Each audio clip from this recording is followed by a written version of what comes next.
start with a piece of thread the length of between your hand, your fingers and your elbow. Put a knot on one end and put the needle on the other end. For a blanket stitch, if you're right-handed, you start at the bottom left of whatever piece of fabric you're using. So here we're focusing on the cream fabric.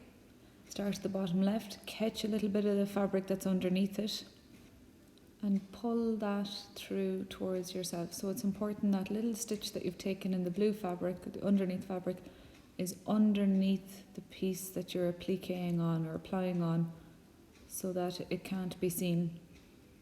And you have to pull up in the middle of that loop towards you.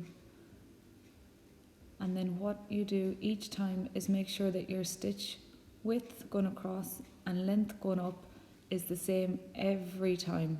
You repeat the exact same action over and over again, where you take a small stitch of the blue, it's hidden underneath the cream fabric in this video, and each time you're making sure that you go the same width across and the same height up, and that's how you make sure that you have nice even stitches for the blanket stitch. And also, if you don't pull up through this loop like I am in this video, you'll end up having a slanted stitch and it won't look correct.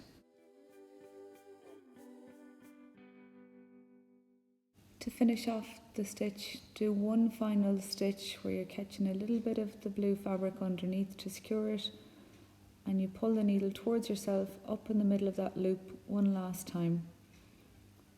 Now this time I want you to look at where you've come up inside that loop, see where the needle is pointing, and I want you to go down outside that final loop. So just to the right of the last stitch, out by itself, and pull it through. Once you've finished, you can do 2 back stitches at the back and that'll finish it off nice and neat. It can be used then to do the outside of a decoration like the little snowman, or as I showed you how to applique or apply a piece of fabric to another piece of fabric.